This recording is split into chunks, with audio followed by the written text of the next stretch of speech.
There comes a point in a man's life when people stop asking if he's okay. Not because they don't care, because he's convinced everyone he always is. That's the hidden cost of being the strong one. Last week I told you what sales taught me about rejection. That rejection, it's not failure, it's the price of admission. But here's what I didn't tell you. There are seasons in a man's life when the pitches don't stop coming. When you're not just dealing with rejection in one part of your life, you're dealing with it everywhere, all at once. And somewhere in those seasons, you make a decision. Maybe consciously, maybe not. You decide that you're the one who holds it all together. You decide that if you fall apart, everything falls apart with you. And so you don't. That's what this episode is about. Not the weight, the cost of carrying it. There's a moment I want you to picture. You're sitting in a courtroom. There's attorneys on both sides. They're forensic accountants. There's a court reporter typing every word you say. And across from you are people who were once family. Your attorney has coached you for weeks. Stay measured, she says. Answer only what's asked. Don't volunteer information. Don't let them see you sweat. I didn't listen. I was confrontational, but I was honest. Years later, when I asked my wife what she remembered about that day, she told me the truth. She said, "You didn't look good in there." And I think it hurt us with the jury. She wasn't wrong. But here's what I tell you about that moment. The reason I was confrontational wasn't anger. It was exhaustion. Because by the time we got to the courtroom, I had already been carrying something for years.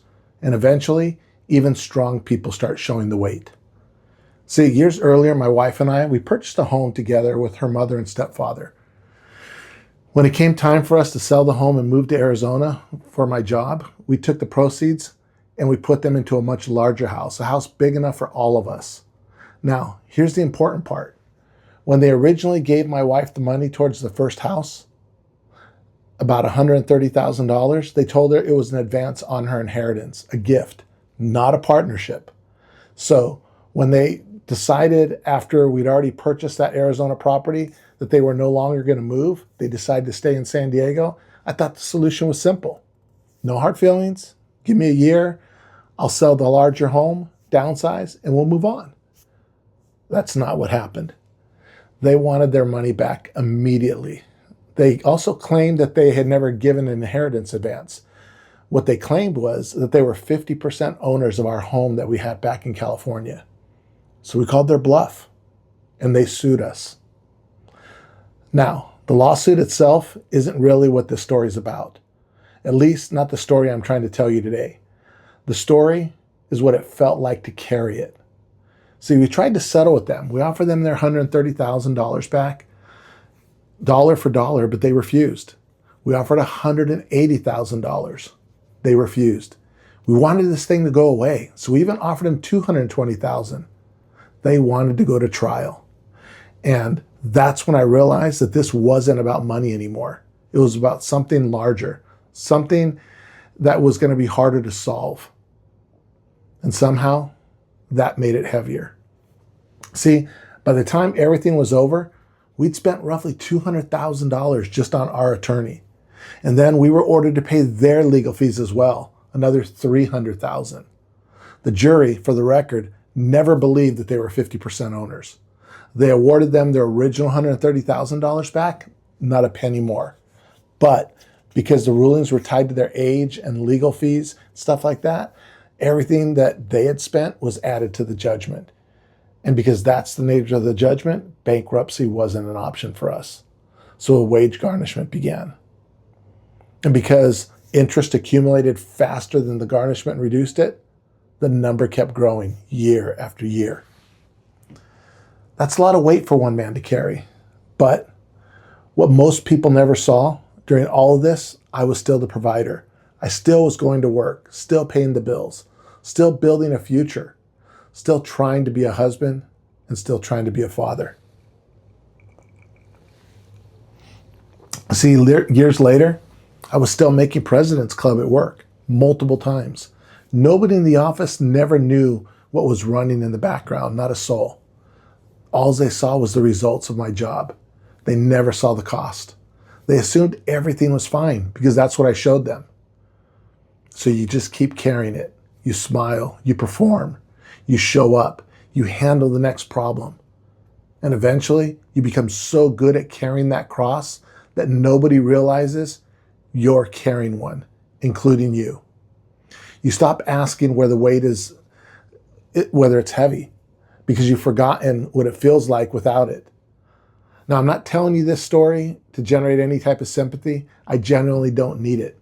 I'm telling you because I know some of you right now are carrying something, maybe a struggling business, a failing relationship, a debt, a regret, medical diagnosis, a fear that you haven't spoken out loud yet to anyone. And you've made the same decision I made. You've decided that you're the one who holds it together. Because if you don't, who does?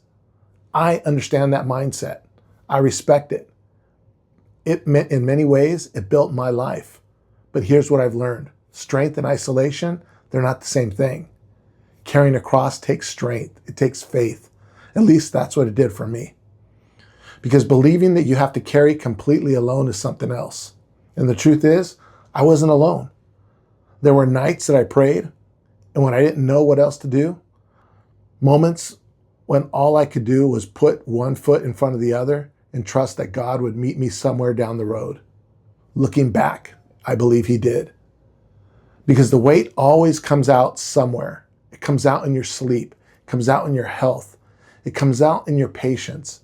It comes out in conversations where you're more irritated than the moment deserves. And sometimes it comes out in the courtroom where everyone thinks they're seeing anger, but what they're really seeing is exhaustion. So when my wife told me the truth years later, she wasn't criticizing me. She was reaching through the armor. That's what a good marriage does. Now, that doesn't happen when life is easy. When you've been carrying something alone for so long that you've forgotten what it feels like to set it down, she wasn't trying to make me feel worse. She was trying to help me see what the burden had done to me. And maybe that was the beginning of carrying it differently. Not putting it down, carrying it differently. Because here's what eventually changed for me. For years, I thought that lawsuit was the story. I thought the judgment was the story. I thought the garnishment was the story, but it wasn't. The story was who I became while carrying it. Life kept moving. The bills, they still had to get paid. The kids needed support. The grandkids needed a grandfather. Work still demanded performance. And somehow we kept building. Not perfectly, not without scars, but we kept building. The funny thing about carrying a burden long enough is that eventually you stop measuring the burden. You start measuring yourself. You discover what you can survive. You discover what doesn't break you. You discover some things you thought would destroy the future merely become part of your story.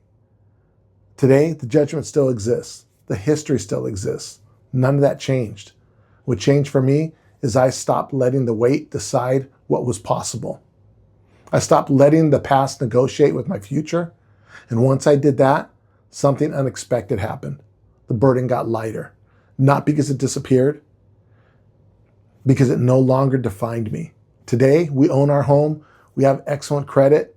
We're building toward retirement that we actually designed, and one that includes seeing more of the world, helping our children, spoiling our grandchildren. Not because life became fair, not because everything suddenly worked out, but because I stopped allowing one chapter to become the entire book. And that's the lesson.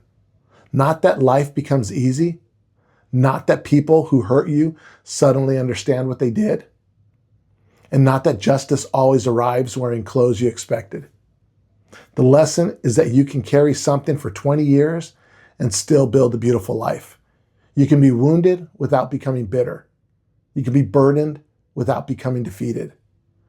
And you can be dragged through the mud and still come out clean on the other side.